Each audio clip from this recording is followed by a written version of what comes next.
Okay, we're back. It's about a week later. Car's been running great.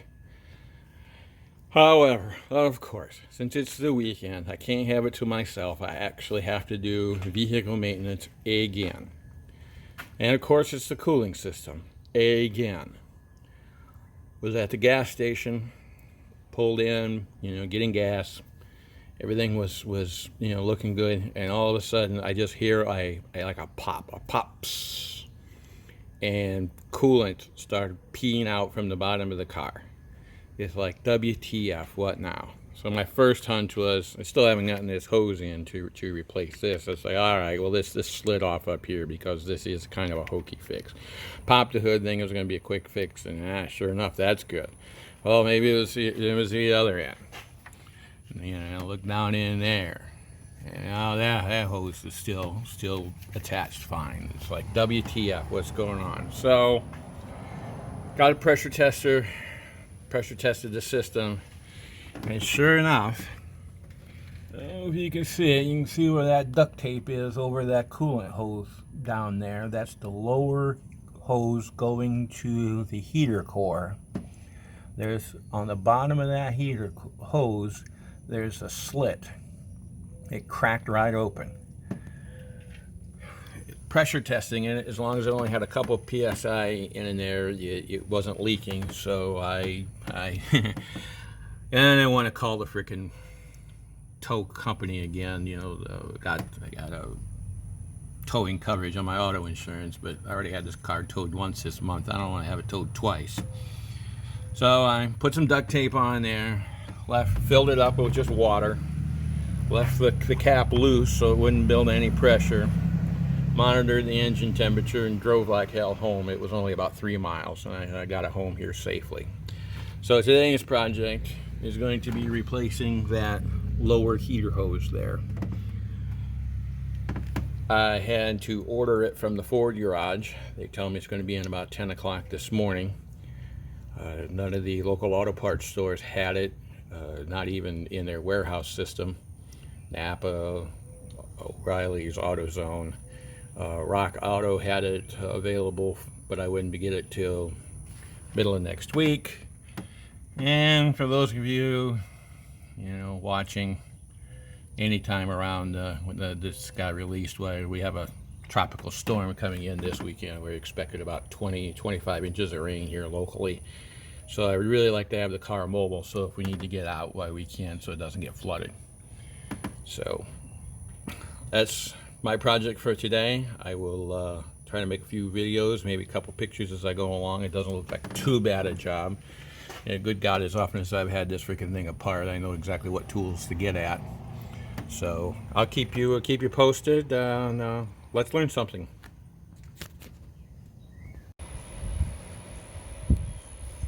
Okay, I said I'd make a couple videos as I went.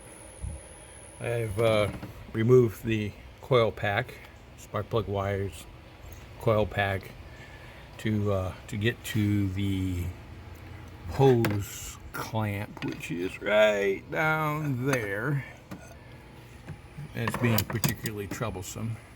However, at the other end, where it goes into the heater core, I removed the top hose to gain better access to the bottom hose.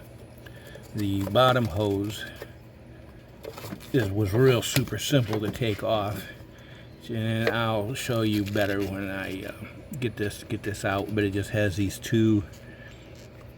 This happens to be green. You just depress these, and it just pops right off. It was super duper simple.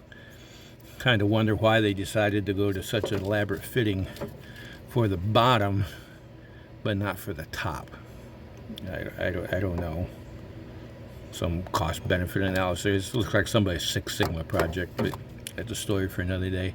So anyway, what I'm currently fighting with right now is this clamp right there. It's been a bit of a pistol.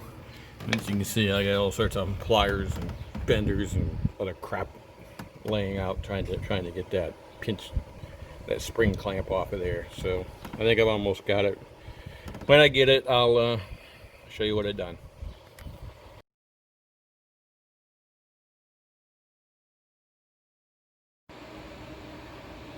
Okay, just got back from the local Ford dealership. Picked up the hose. Got it from Slidell. Ford of Slidell. Supreme Ford here in the local Ford dealership. There's the part number and the price. That's what I paid for it. It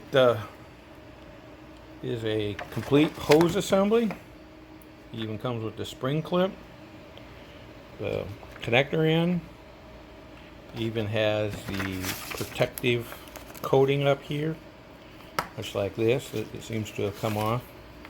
So really happy so far, and no hassle at all about picking it up. They were prompt on their service, so I gotta give kudos where kudos are earned. All right, so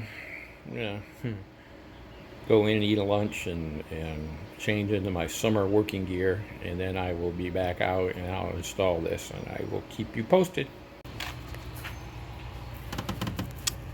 Okay, got the new hose, got it installed.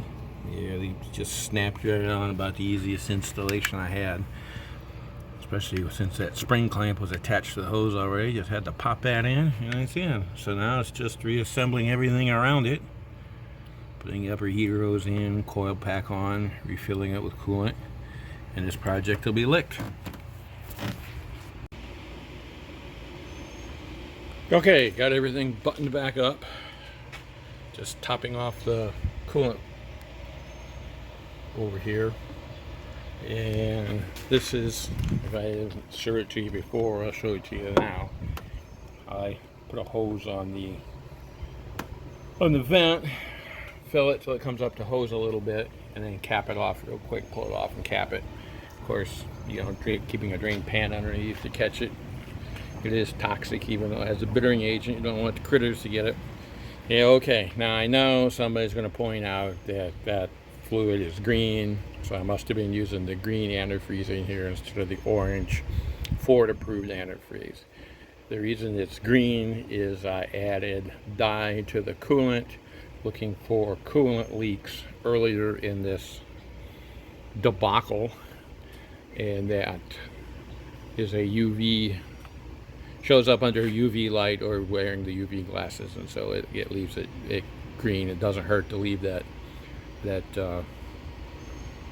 dye in there and just let it run. And so you can see, here in the hose, that's in the radiator, that's green, but over here in the reservoir it's still pink.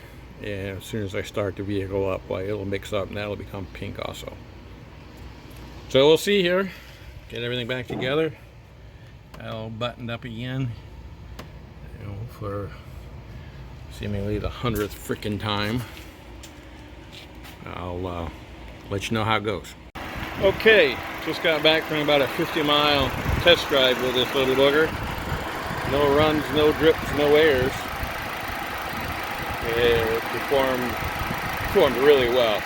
About 98 degrees here in southern Louisiana today.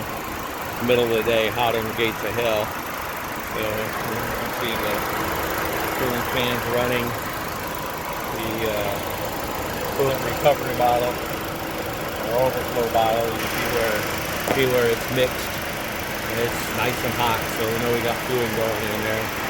So again, I'm calling this fixed. On the road trip, I think I've seen 205 engine temperature. Put a graph up here of the engine temperature, see what you can see what it was. Anyway, thanks for following along.